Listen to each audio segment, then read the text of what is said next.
दोस्तों नमस्कार। 4PM गुजरात और 4PM न्यूज नेटवर्क पर आप सभी का बहुत बहुत स्वागत है। मैं हूं आपका दोस्त मयूर जानी।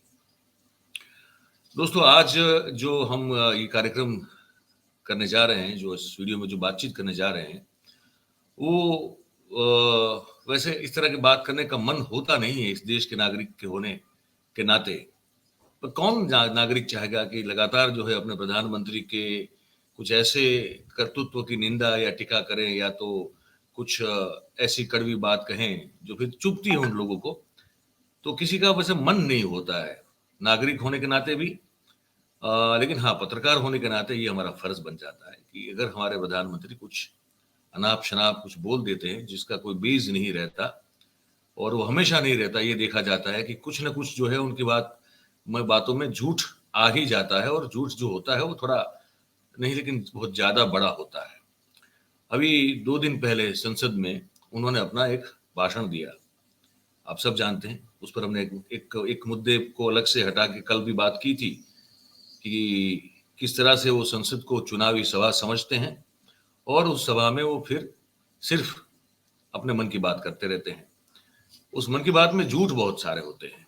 एक और झूठ जिस पर हम आज बात करने जा रहे हैं वो है, उन्होंने फिर से जो है वो नेहरू और इंदिरा गांधी पर का नाम लेते हुए उन्होंने कुछ ऐसे उनके स्टेटमेंट सुना दिए जिसमें सच्चाई की मात्रा बहुत कम है, झूठ की मात्रा बड़ी है।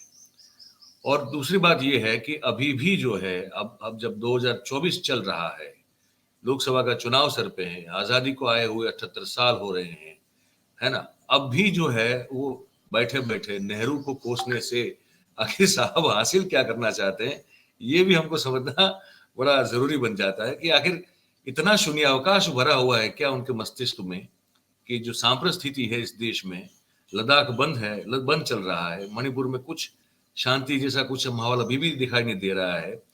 लोग जंतर मंतर पे युवा जो हैं वो शर्ट निकाल कर जो है वो आंदोलन कर रहे हैं, उपराष्ट्रपति के घर का घेराव करने की कोशिश कर रहे हैं। ये सब कुछ हो रहा है, लेकिन इनको अगर याद आ रहा है तो सिर्फ नेहरू याद आ रहे हैं। ये क्या है, ये कोई ऑब्सेशन है क्या? और इसके साथ साथ नेहरू हकीकत में क्या बोले थे, वो सब चीज जो है इस पर आज हम डिस्कशन करने वाले। और इसके लिए हमने आज जो मेहमान को आमंत्रित किया है वो इस क्षेत्र में इस बात करने के मामले में वो निष्णात है, वो एक्सपर्ट है, क्योंकि उन्होंने पत्रकारिता तो की है। बहुत हमारे सीनियर हैं पीयूष बवेले जी, उनका स्वागत कर लेते हैं। पहले पीयूष जी, बहुत बहुत आपका धन्यवाद, आपने आज वक्त निकाला और इस मुद्दे पर बात करने के लिए हमारे साथ आए, हमारे दर्शकों के लिए। पर पीयूष जी ने 2 किताबें लिखी हैं, बड़े रिसर्च के साथ लिखी हैं। इसमें से जो पहली है वो है नेहरू, मिथक और सत्य, और दूसरी जो उन्होंने लिखी है जो अभी कुछ समय पहले प्रकाशित हुई है वो है गांधी जी पर लिखी है। उन्होंने गांधी सांप्रदायिकता, फिर से मैं भूल गया, मैंने पढ़ी है लेकिन फिर भी क्या नाम है पीयूष जी उसका? गांधी जी, सांप्रदायिकता और सियासत। जी जी यही नाम है ना वो। हाँ, पढ़ी मैंने दोनों है, मैं आपको बता दूं। और है ये मेरे पास जो पीछे देख रहे हैं, इसमें ये बुक शेल्फ में पड़ी भी है नीचे। तो मुझे लगा कि आज पीयूष जी को आमंत्रित करें और उस पर बात करें। उससे पहले कि शुरू करें बातचीत, हमारा जिम्मा है, हमारी जिम्मेदारी बन जाती है कि हमारे प्रधानमंत्री जो बोले हैं ये आप धैर्य रखेगा। मुझे पता है कि आपकी बहुत सारी कमेंट आती है कि आप इनको न दिखाएं या आप न इनको सुनाएं, ऐसी कमेंट हमको बहुत आती है पीयूष भाई, हमारे दर्शकों की ओर से। पर क्या करें, हमारी मजबूरी है, हमारे प्रधानमंत्री है, आपके भी प्रधानमंत्री है, और वो कुछ ऐसा बोल रहे हैं। सुनिए क्या बोल रहे हैं। लाल किले से भारत के प्रथम प्रधानमंत्री ने जो कहा था वो पढ़ रहा हूं, नेहरू जी ने। उन्होंने कहा था, हिंदुस्तान में काफी मेहनत करने की आदत आम तौर से नहीं है। हम इतना काम नहीं करते जितना कि यूरोप वाले या जापान वाले या चीन वाले या रूस वाले या अमेरिका वाले करते हैं। ये नेहरू जी लाल किले से बोल रहे हैं। यह न समझिए, यह न समझिए कि यह न समझिए कि वह कौमें,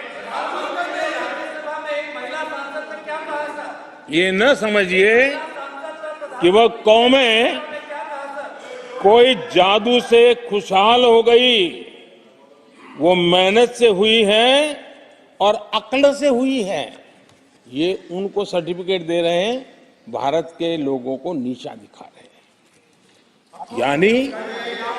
यानी नेहरू जी की भारतीयों के प्रति सोच थी कि भारतीय आलसी है।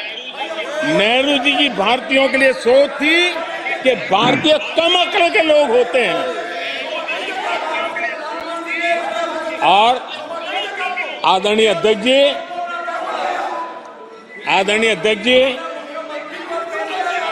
इंदिरा जी की सोच भी उससे ज्यादा अलग नहीं थी। तो दोस्तों, ये सुना आपने कि प्रधानमंत्री जी ने लाल किले से नेहरू जी का हवाला देते हुए उनका एक कोट सुना दिया, भाषण का, स्पीच का। तो हम पीयूष जी आपके पास आते हैं, ये बताइए कि इसमें सच्चाई कितनी है, पहले तो ये समझना है। सच्चाई उतनी है जितनी किसी अर्ध सत्य में हो सकती है जी। तो नेहरू, मैंने एक ये मैं लिए बैठा हूं ये किताब ली है साथ में, ये लाल किले से जो प्रधानमंत्रियों ने भाषण दिए हैं जी, उसका संकलन है, भारत सरकार की ओर से आधिकारिक किताब लेके बैठा हूं। ठीक से एक बार ठीक से दिखा जी दीजिए फ्रेम में। जी जी एक सेकंड, और मैं आपको सिंगल फ्रेम कर देता हूं, ये दर्शक देख लें ठीक से इसको। ये लाल किले की प्राचीर से और भारत सरकार के द्वारा संपादित ये पुस्तक है, जिसमें जितने प्रधानमंत्री हुए उन्होंने लाल किले से जो जो भी कहा है वो भारत सरकार के द्वारा इसमें रखा गया है। अब ठीक है, ठीक जी। हाँ। तो जहां मोदी जी रुकते हैं, माने ये 5.5 पन्ने का भाषण है, 1959 में नेहरू जी ने लाल किले से भाषण दिया है। जी। और इस भाषण का जो शीर्षक है वो है सच्ची आजादी, गांव की आजादी। ये है इसमें बात। और जहां से मोदी जी ने छोड़ा है वहां से आगे नेहरू क्या कहते हैं तो हम भी बेहतर और अक्ल से बढ़ सकते हैं, कोई और चारा नहीं है, कोई जादू से हम नहीं बढ़ सकते, क्योंकि दुनिया इंसान के काम से चलती है, इंसान की मेहनत से सारी दुनिया की दौलत पैदा होती है। वो अपने देश का, अपने नागरिकों का आह्वान कर रहे हैं, उनको ललकार रहे हैं। सन 47 से 59 तक 14 साल राज करने के बाद एक चाचा की हैसियत से, एक पिता की हैसियत से, कि मेरे नौजवानों तुम्हें आगे बढ़ के काम करना है। लेकिन मोदी जी ने उनके शुरू के संबोधन के 4 शब्द उसमें से उठा लिए, कम से कम 40 मिनट के भाषण में से, और ये आगे की बातें पूरी काट दी। इससे क्या साबित होता है कि और इसमें उनकी क्या बदनीयती है। क्या आलसी और कम अक्ल कह रहे हैं हम देश की नहीं, जनता को? आलसी भी नहीं कहा, कम अक्ल भी नहीं कहा, बल्कि इस भाषण के अंत का अगर हिस्सा मैं पढ़ूं तो वो शायद नेहरू जी के लिए वो कह गए थे, नेहरू जी के लिए नहीं, मोदी जी के लिए नेहरू जी कह गए थे, मुझे ऐसा लगता है। तो किस ढंग से हम इन बातों को करते हैं, शान से, सिर ऊंचा करके या सिर झुकाकर या बुरे रास्तों पर चलकर, यह बात याद रखने की है। क्योंकि जो अव्वल, दूसरा और तीसरा जो भी सबक गांधी ने हमें सिखाया वह सिर ऊंचा रखने का है। वह यह है कि कभी गलत बात न करें, कभी झूठे रास्ते पर न चलें, कभी खुदगर्जी में पड़कर मुल्क का नुकसान न करें। यह उनका बुनियादी सबक था, बड़ों के लिए, बच्चों के लिए। और जिस वक्त हम उसको भूलते हैं उस वक्त हम गिरते हैं। तो मैं मोदी जी से जानना चाह रहा हूं कि इसी भाषण में वो जो गिरने के लिए आगाह कर गए थे, कहीं वो प्रवृत्ति आप तक तो नहीं पहुंच गई चलते चलते? आज 12 बरस गुजरे हैं और 13वें बरस में हम और आप कदम रखते हैं। आप सिर ऊंचा करके कदम उठाइए, पैर मिला के आगे चलिए, हाथ मिला के आगे चलिए, और यह इरादा करके कि हमारी जहां मंजिल है हम वहां वक्त पे पहुंचेंगे। ये कह रहे हैं नेहरू इसमें।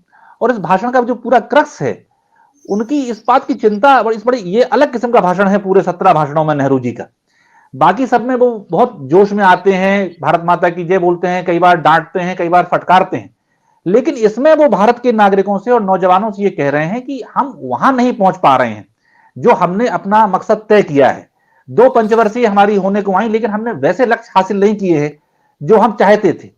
और उन्हें फिक्र इस बात की हो रही है कि हमारे लोग पढ़ते हैं, लिखते हैं और बाबू बनने के चक्कर में पड़े रहते हैं कि मैं सरकारी बाबू बन जाऊं, एक दफ्तर में बैठ जाऊं, मैं अफसर बन जाऊं।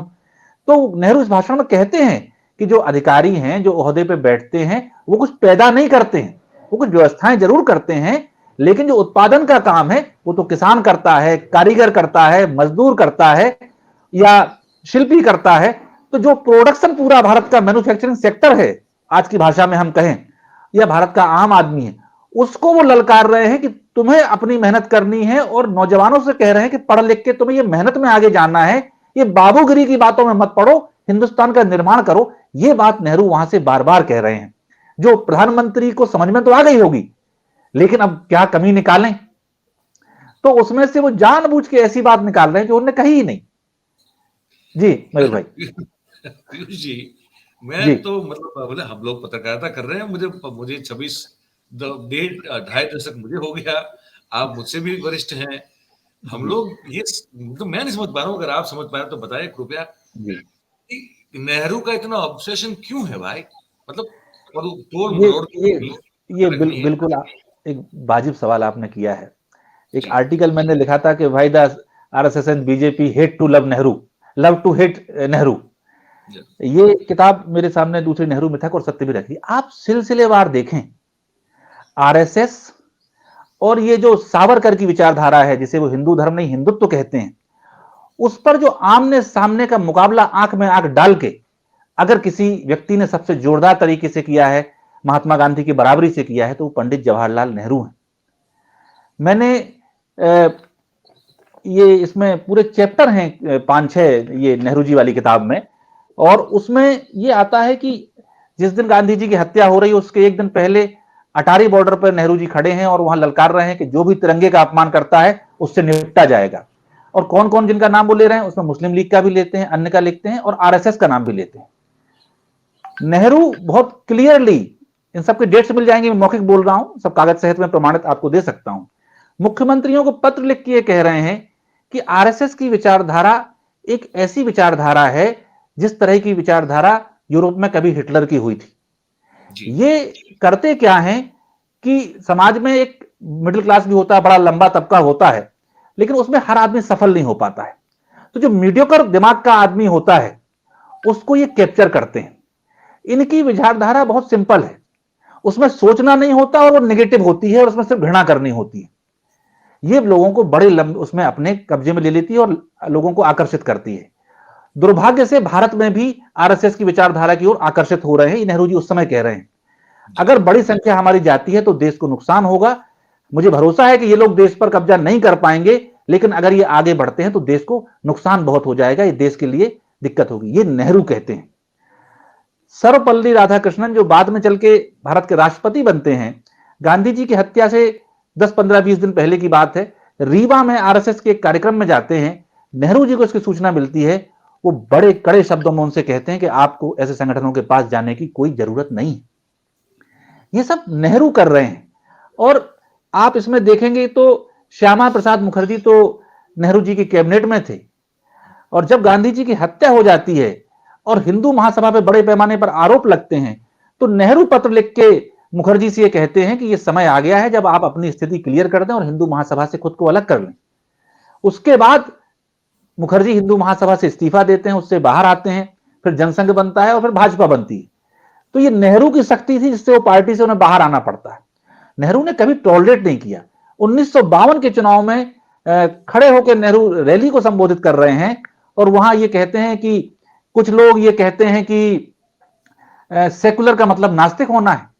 मैं पूछना चाहता हूं कि किस डिक्शनरी में सेकुलर का मतलब नास्तिक होता है।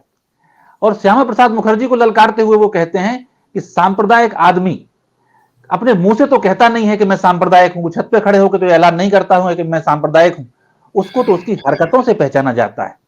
और एक और बात में, सिर्फ बहुत सारी बातें जो उन्होंने अलग अलग समय पे इनके बारे में कही, उसमें से एक बात उन्होंने और कही कि आरएसएस के बारे में हम इतना ही कह सकते हैं कि अगर आरएसएस का आदमी ये कह रहा है कि हम पूरब दिशा में जा रहे हैं, तो इसका इतना ही अर्थ है कि उसे पूरब के अलावा बाकी 3 दिशाओं में ढूंढना चाहिए। तो ये इस तरह से उन्होंने पूरा बात की इनकी विचारधारा पे। और इनकी तो जैसे उन्होंने एक मुसलमानों का पाकिस्तान बना लिया था, ऐसे ये सबको, सिखों को, ईसाइयों को, जैनों को, सबको छोड़ के सिर्फ हिंदुओं का एक मुल्क चाहते थे, और वैसे ही बर्बाद करना चाहते थे जैसे पाकिस्तान हुआ। तो इनके उस खराब सपने को, इनके खराब मंसूबों को नेहरू ने अपने आयरन हैंड से पूरा नहीं होने दिया, इसलिए ये सब उनसे चिढ़ते हैं और झूठी बातें उनके बारे में फैलाते हैं। चलिए, ये पक्ष तो बिल्कुल स्पष्ट हो गया, ये समझ रहे हैं। चलिए ठीक है कि भाई भूतकाल में कुठाराघात हुआ है, या तो नेहरू की नीति हो, या उनके व्यक्तित्व, या उनकी एडमिनिस्ट्रेटिव पावर की ओर से और समझ से उनको सहन करना पड़ा, या तो वो उस तरह से प्रॉस्पर नहीं हो पाए। तो एक चीड़ है, एक गुस्सा है उनके प्रति, ये ठीक है। पर आज जबकि हम 2024 में है, फरवरी महीने में है ना, आज भी जो है नेहरू के बारे में ये सब बोलना कितना सांप्रत, मतलब रिलेवेंस समझते हैं ना हम लोग। देखिए, हम अगर कोई खबर भी करते हैं, स्टोरी भी करते हैं, तो हमारे पास कितनी अच्छी स्टोरी क्यों ना हो, लेकिन अगर सांप्रत स्थिति में उसका रिलेवेंस नहीं है, तो आपने और मैंने बहुत सारी ऐसी स्टोरियां हम उस समय नहीं कर पाए होंगे, क्योंकि हमको भी एस्टैब्लिश करना होता है कि इसका रिलेवेंस आज क्या है, भाई क्यों ये आज लिखेंगे या तो चलाएंगे।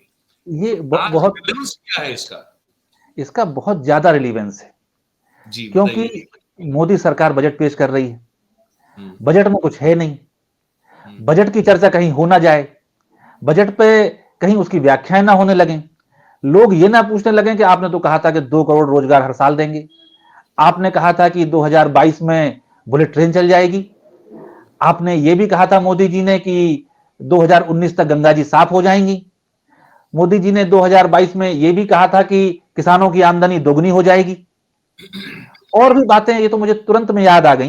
ये सब बातें पूछी जा सकती हैं, तो ये सब बातें ना पहुंचे, इसलिए बहुत अच्छे एंटरटेनर हैं वो। तो उन्होंने उनका हमेशा का काम है कि अब हमने नेहरू जी पर एक सवाल उछाल दिया, और उन्होंने पहले ही कहा, आप भाषण सुने, मोदी जी कह रहे हैं कि कुछ लोगों को दिक्कत हो जाएगी। क्या चेहरे के भाव हैं, मतलब पुरानी फिल्मों में कुछ मजे हुए कलाकार आते थे, मैं उनके नाम नहीं ले रहा हूं, उन्हीं के चेहरे पे ऐसे भाव उभरते थे, व्यंग और विद्रूप से भरे हुए।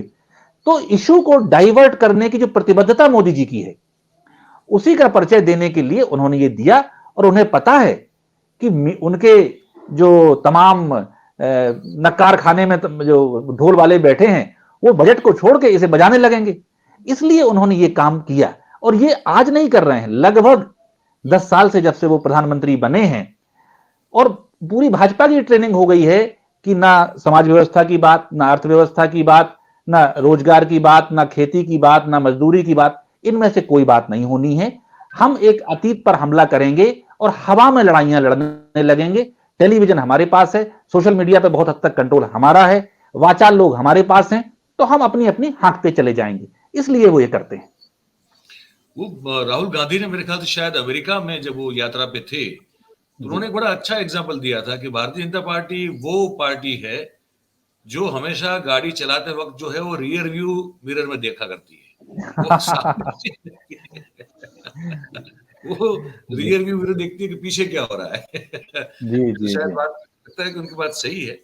अच्छा, एक चीज और मुझे पूछनी थी, ये आपके अभ्यास के दरमियान, आपके स्टडी और रिसर्च के दौरान, आपने क्या कभी ये पाया कि जिसे आज की स्थिति में हम देख रहे हैं, ओम बिरला जी हो या तो जगदीप धनखड़ जी हो, जैसे ही कोई अगर जो है प्रधानमंत्री का नाम तक लेता है विपक्ष से कोई भी, तो ये कह के चुप करवाने की कोशिश करते हैं कि आप कॉन्स्टिट्यूशनल पद पर बैठे हुए इतने बड़े व्यक्ति का नाम भी नहीं ले सकते और उसका कोई उसके बारे में कुछ जिक्र नहीं कर सकते। ये कैसे हो सकता है? ये कभी हुआ है पहले क्या? पहले कभी नहीं हुआ, और अगर ये मान लो आज भी सही है, तो सबसे पहले तो माननीय स्पीकर को मोदी जी को रोक देना चाहिए था कि आप प्रधानमंत्री नेहरू का नाम ले रहे हैं। सदन की परंपरा है कि जो व्यक्ति वहां मौजूद नहीं है उसके बारे में आप आक्षेप नहीं करेंगे, क्योंकि वो जवाब नहीं दे सकता। नेहरू जी तो मौजूद भी नहीं है और संसार से विदा हुए भी 60 साल उन्हें करीब होने को आए। तो दूसरी बात, ये जो भूल जाते हैं, हम लोग कहने लगे हैं, आजकल चलने लगा मोदी सरकार या फलाना सरकार, ये किसी की सरकार नहीं होती है। अब राजा का प्रधानमंत्री शासक नहीं है, रूल ऑफ लॉ है, कानून का शासन होता है। इस बात को हमें भुलाया जा रहा है। दूसरा बात, ये हमारे नेता हैं, लेकिन ये हमारे राजा नहीं है, उस तरह के नेता नहीं है। संवैधानिक भाषा में ये हमारे प्रतिनिधि हैं। मैं हिंदुस्तान का एक बाशिंदा हूं, आप एक बाशिंदे हैं। हमने तय किया कि हमारे देश की व्यवस्था चलाने के लिए हमने इस व्यक्ति को प्रधानमंत्री बना दिया, इस व्यक्ति को मुख्यमंत्री बना दिया, इसको लोकसभा अध्यक्ष बना दिया, वी द पीपुल कि ये रिप्रेजेंटेटिव हैं और कुछ नहीं है। तो इनके मन में सीजर बनने का, हिटलर बनने का, या मैं कहूं रावण बनने का, जो एक तानाशाही प्रवृत्तियां हैं, जो इनकी एक गुलाम मानसिकता कहीं ना कहीं, और डेमोक्रेसी में इनका भरोसा नहीं है। मैं एक और बुनियादी सवाल नेहरू जी के माध्यम से कहूंगा कि नेहरू जी जब भारत की परिभाषा करते हैं, और आपने देखा भी होगा और उन्होंने कई जगह लिखा भी है, और डिस्कवरी ऑफ इंडिया का जो पहला जो भारत एक खोज सीरियल बना था उसके पहले एपिसोड में आप देखेंगे तो वो गांव में जाते हैं और लोगों से जब वो पहुंचते हैं तो लोग पंडित नेहरू जिंदाबाद, भारत माता की जय, महात्मा गांधी की जय। तो नेहरू जी पूछते हैं कि ये भारत माता कौन है, और लोग कहते हैं जमीन धरती माता हमारी माता है, ये पहाड़ हमारे हैं, नदियां हैं, खेत हैं। तो नेहरू जी कहते हैं ये सब तो हैं, लेकिन बताओ कि धरती माता कौन है। फिर नेहरू जी अंत में समझाते हैं कि अगर आप सब लोग ना हो तो धरती माता की जय लगाने वाला कौन है, ये धरती तो हमेशा से थी। तो आप जो भारत के 36 करोड़ लोग हो, आप ही भारत माता हो, हम सबसे मिलकर भारत माता बनती है। तो नेहरू जी के कंसेप्ट में, कांग्रेस के कंसेप्ट में, ये जीता जागता हिंदुस्तान है जिसमें आज हम 140 करोड़ लोग रह रहे हैं। जबकि अटल बिहारी वाजपेयी ने एक कविता भारत माता पे लिखी है, उसमें भारत के नागरिक कहीं नहीं है और वो राष्ट्र पुरुष है, ये सावरकर से आता है। तो इनका मतलब ये जो राहुल गांधी ने एक दिन कहा कि सर प्लॉट नहीं है, तो ये उसे एक सिर्फ एक संपत्ति के तौर पर देखते हैं, एक भौगोलिक क्षेत्र के तौर पर देखते हैं और उस पर कब्जा करने की नियत सी रखते हैं, जैसे कोई सिकंदर आया हो और दुनिया जीतने चला। हम सब लोग हैं, अगर भारत का 10% आदमी की आंख में आंसू हैं तो भारत माता की आंख में आंसू हैं। अगर लद्दाख में लोग भीड़ निकल रही है कि हमें राज्य का दर्जा दो, अगर ईवीएम के लिए लाखों लोग खड़े हुए हैं जंतर मंतर पर, और झारखंड में आदिवासी खड़े हैं कि हमारे नेता पे क्यों अत्याचार कर रहे हो, तो इन लाखों लोगों को अगर मीडिया दबा देता है, उन्हें नहीं दिखा देता है, तो वो भारत माता को ही तो दबा रहा है। ये बुनियादी फर्क हैं जिनसे ये दिक्कतें आ रही हैं। बहुत सी बात है। एक ये दिखाना चाहता हूं दर्शकों को और फिर उस पर आपकी टिप्पणी चाहूंगा मैं। ये मोदी जी ने कहीं कहा था, एक समय था जब लोग यार पता नहीं पिछले जन्म में क्या पाप किया था, हिंदुस्तान में पैदा हुए, ये कोई देश है, ये कोई सरकार है, ये कोई लोग है, चलो छोड़ो चले जाए कहीं और लोग निकल पड़ते थे। कुछ वर्षों में तो हम ये भी देखते थे, उद्योग जगत के लोग कहते भाई अब तो यहां व्यापार नहीं करना है जी, अब यहां नहीं रहना है। और ज्यादातर लोगों ने तो एक पैर बाहर रख ही दिया था। एक समय था। अब ये किस तरह से जो है देश का बहुमान या देश की जनता का बहुमान हुआ, ये अच्छा बहुत कॉन्ट्राडिक्टरी मामला। अभी उसके बाद एक और क्लिप देखी जो अभी मेरे पास नहीं है, वो जो पेपर लीक मामले में जो कानून पास किया, उसमें कहते हैं कि पहले के जमाने में अगर कोई कॉपी करता हुआ पकड़ा जाता था तो वो 10 दिन तक तो क्लास में अपना मुंह छुपाता था। मतलब पहले का जमाना ठीक था कि शर्म हया नाम की कोई चीज हुआ करती थी। एक तो ये है, और दूसरी बार जो है पहले के जमाने को गालियां बकते रहते। अब ये जो है, ये अभी कहा जो उन्होंने कि लोग कहते थे कहां पैदा हो गए, इससे बड़ा अपमान क्या हो सकता है? अगर मेरी नजर में तो ये बहुत बड़ा, इससे बड़ा अपमान कोई हो नहीं सकता है। खुद अपने देश का हम ही खुद कर ले। ये मोदी जी का भी देख लीजिए, आप पार्लियामेंट के भाषण उठा लीजिए, अटल बिहारी वाजपेयी जी के भी उठा लीजिए, लाल कृष्ण आडवाणी जी के भी उठा लीजिए, मुरली मनोहर जोशी जी के भी उठा लीजिए, उसके पहले श्यामा प्रसाद मुखर्जी के उठा लीजिए, उससे पहले बलराज मधोक के उठा लीजिए। इन्होंने हमेशा जो जिन कसौटियों पे आज ये कह रहे हैं, कब इन्होंने निंदा नहीं की, कब इन्होंने आलोचना नहीं की, कब पर्सनलाइज आलोचना नहीं की। तो असल में फासिस्ट की कोई विचारधारा ही नहीं होती है, एक मौका परस्ती है और उनका एक जॉम्बीज का एक गैंग है, गिरोह है। तो वो कहेंगे सूरज पूरब से निकला तो तालियां, और सूरज पश्चिम से निकला तो तालियां। मुझे तो याद है कि मोदी जी ने डॉक्टरों के बारे में भी बोला था कि वो मेडिकल सर्टिफिकेट ऐसे ही बना देते हैं, और विदेश में जाके भारत सरकार की बुराइयों करने का सिलसिला तो मोदी जी की विशेष देन है हिंदुस्तान को। तो ये तो सिर्फ इन्हें इस बात की ताकत है, मैं बार बार बहुत गंभीरता से कहना चाहता हूं कि ये हमें बात नहीं करने देते हैं। इन्होंने एक बात कही, उसी को टेलीविजन ने दिन भर चला दिया, वही अखबार में छप गई, पत्रकार इनसे सवाल करेगा नहीं, जो सवाल करते थे वो मीडिया से बाहर हो गए। जिन्हें जो बाहर से कोई ये प्रेस कॉन्फ्रेंस इन्हें करनी नहीं है, तो एक मोनोलॉग चल रहा है, टेलीविजन की फिल्म जैसी चल रही है, जिसमें दर्शक फिल्म को या तो पसंद कर सकता है या नापसंद कर सकता है। मैं दावे से कहता हूं कि बहुत से दर्शक इस फिल्म को नापसंद कर रहे हैं, और इसी की वजह है कि कभी इन्हें चंडीगढ़ जैसा काम करना पड़ता है कि एक बैठ के अधिकारी बैठता है और सारे फर्जी वोट बना देता है, या इन्हें ईवीएम का इस्तेमाल करना पड़ता है, या इन्हें ईडी का इस्तेमाल करना पड़ता है, या इन्हें इनकम टैक्स का इस्तेमाल करना पड़ता है।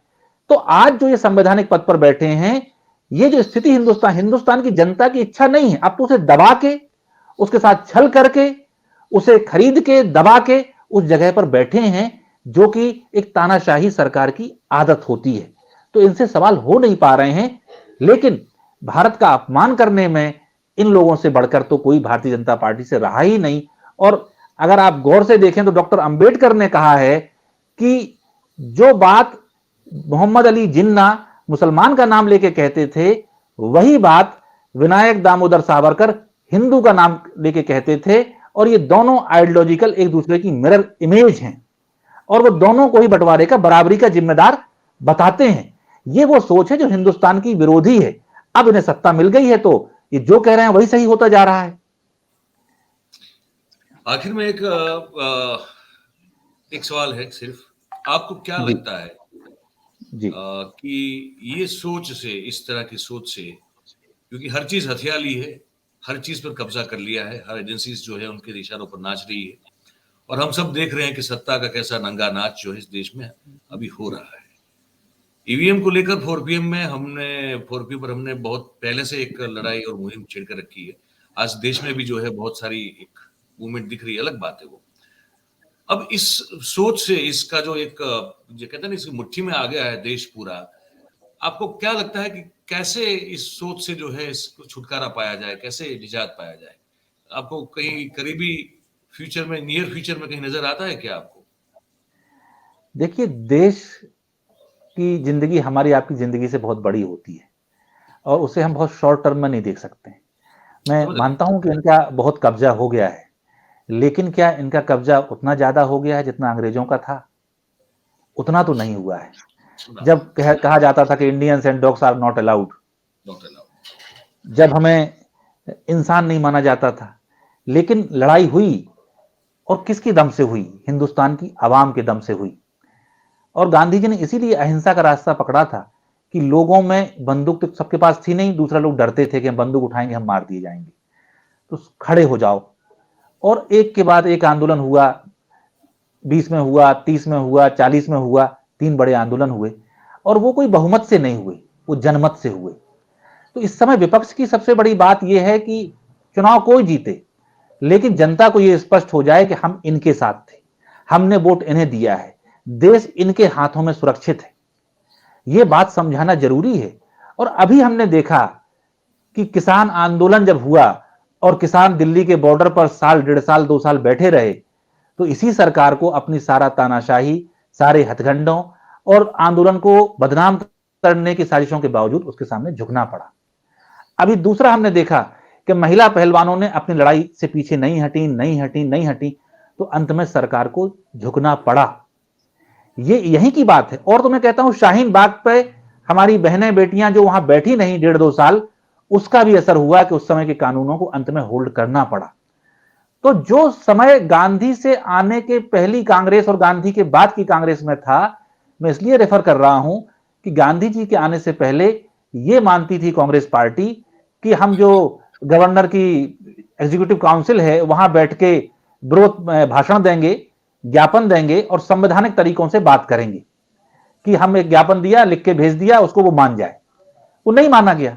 तब गांधी ने कहा कि ये कागज से नहीं मानेंगे, अगर ये गलत कानून बनाएंगे तो हम कानून का विरोध करेंगे, हम इनसे असहयोग करेंगे। तो इस अत्याचार से जब जनता जागी, और जनता जागती तभी है जब उसे एहसास होता है। लेकिन एक बहुत बड़ा काम कांग्रेस पार्टी का है और पूरे विपक्ष का है। जब ओ ह्यूम ने कांग्रेस पार्टी की स्थापना की थी तो एक बात कही थी, और मैं ये हिंद स्वराज में महात्मा गांधी ने लिखा है, वहां से कोट कर रहा हूं कि जनता परेशान तो बहुत हो जाती है अत्याचारों से, शोषण से, लेकिन वो उसे एडजस्ट करने लगती है। कांग्रेस पार्टी का काम उसे इस जो उसका शोषण हो रहा है इसका एहसास कराना है और इसके खिलाफ आवाज उठाने के लिए एकजुट करना है। इसी काम के लिए 1885 में कांग्रेस पार्टी बनी थी। आज भी कांग्रेस पार्टी का और उसकी विचारधारा का यही काम है कि जनता को बताए कि ये जो ढोल नगाड़े बजा रहे हैं इसमें तुम्हारा भला नहीं है। और मयूर भाई, मैं एक बात, क्योंकि नेहरू जी शुरू हुई, तो एक भाषण का छोटा सा हिस्सा मैं नेहरू जी का पढ़ रहा हूं जो लाल किले से उन्होंने 1960 को दिया। इससे आप समझ लें कि मोदी जी को क्या बोलना चाहिए और किसी प्रधानमंत्री को क्या कहना चाहिए। आजादी आई, इंडिपेंडेंस आई, किसके लिए आजादी आई, किसके लिए इंडिपेंडेंस आई? क्या वह चंद लोगों के लिए आई? जवाहरलाल के लिए आई कि उसको आपने चंद रोज के लिए प्रधानमंत्री बना दिया? जवाहरलाल आएंगे और जाएंगे, और लोग भी आते हैं जाते हैं, लेकिन हिंदुस्तान तो आता ही है, जाता नहीं है और रहेगा। तो फिर सबके लिए, जो हिंदुस्तान के 40 करोड़ आदमी हैं और औरतें हैं और बच्चे हैं, जो आजादी के हिस्सेदार हैं, वारिस हैं, उनको इससे पूरा फायदा मिलना चाहिए, तब आजादी पूरी होगी। तो नेहरू जी को पता था कि जवाहरलाल आते हैं और आपका कनेक्शन जो है कहीं कट गया। एक मिनट। आप तो जी जी जी, जी तो नेहरू जी को अच्छी तरह से पता था, जी तो नेहरू जी को अच्छी तरह से पता था कि जवाहरलाल आते हैं और जवाहरलाल जाते हैं, और भी लोग आएंगे और भी लोग जाएंगे। इस हिंदुस्तान में हमने देखा, पहले अंग्रेजों को हमने हटाया, फिर कांग्रेस पार्टी इतनी बड़ी पार्टी थी, लोहिया के पास कोई बहुत सीटें नहीं थी, लेकिन उनने एक मुकाबला किया। जयप्रकाश नारायण ने कोई चुनाव नहीं लड़ा, मैं बहुत समर्थक नहीं हूं जेपी का सैद्धांतिक रूप, लेकिन उन्होंने एक मुकाबला किया और बदलाव करके दिखाया। अन्ना आंदोलन का भी मैं समर्थक नहीं हूं, लेकिन उसने एक बात उठाई। तो हिंदुस्तान की तासीर जन आंदोलन की है, और यह सबसे बड़ी खासियत नेहरू जी की थी कि अपने 17 साल के शासन में वो एक ऐसा संविधान और एक लोकतंत्र की ऐसी प्रणाली हमें दे गए हैं कि पिछले 10 साल से मोदी जी, अमित शाह जी, आरएसएस, बीजेपी, विश्व हिंदू परिषद उसको भेदने में लगे हैं। लेकिन हर बार पहले राज्यसभा का मुकाबला आ जाता था, फिर सुप्रीम कोर्ट का आ जाता था, फिर हाई कोर्ट का आ जाता था। अब तो अभी इतना एकदम फ्री गो नहीं है। उस संविधान में अपने आप इतनी मैकेनिज्म बनाई गई है कि वो हमें सहारा दे रही है। लेकिन जैसा कि नेहरू जी ने भी कहा था और अंबेडकर जी ने भी कहा था कि अच्छा से अच्छा संविधान अगर लोग कमजोर हो जाएं तो कुछ नहीं कर सकता। और जो नेहरू उस भाषण में जो मोदी जी ने कहा कि हम कम मेहनत कर रहे हैं, मैं आज कहूंगा कि हम कम मेहनत कर रहे हैं। हमें ज्यादा मेहनत करनी पड़ेगी अपनी डेमोक्रेसी को बढ़ाने के लिए, बचाने के लिए, ताकि ऐसे लोग खुलेआम इतने पवित्र जगहों पर खड़े होकर झूठ और फरेब न कर सकें। बहुत सही बात कही और बहुत बहुत धन्यवाद पीयूष भाई। आपने बहुत सच जो है आज हमारे दर्शकों के समक्ष प्रस्तुत किया है। और मैं उम्मीद करता हूं, मैं हमेशा कहता हूं अपने कार्यक्रमों में कि दिमाग की खिड़की और दरवाजे जो है उसको खुला रखिए, उसको जो है ताले में मत रखिए, ताकि ताज़ी हवा और ताज़ा विचार जो है वो हमेशा घर में और दिमाग में आना जाना उसका जारी रहे। वो बहुत ज़रूरी होता है ताकि सड़न पैदा ना हो जाए। तो आज ये जो बात हुई, ये आपके मस्तिष्क पे या मन पे जो है उसको दस्तक आपको मिली होगी कि किस तरह से डिस्टोर्टेशन किया जाता है। और आपने वो पूरा कुछ दिन पहले का रिपोर्ट भी देखा होगा कि झूठ फैलाने में हम नंबर 1 है। ये आपको मैं ये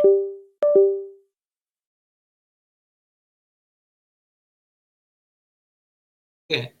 तो ये जो सच बात है इसको सुनिए, और सुनिए नहीं, फिर आसपास के लोगों को बताइए कि वास्तविकता ये है, सच बात ये है। इतिहास में जो कि लिखित रूप से डॉक्यूमेंटेड है उसमें ये लिखा गया है, ये भी आप अपने आसपास के लोगों को बताइए। पीयूष जी बहुत बहुत धन्यवाद, आपने वक्त निकाला।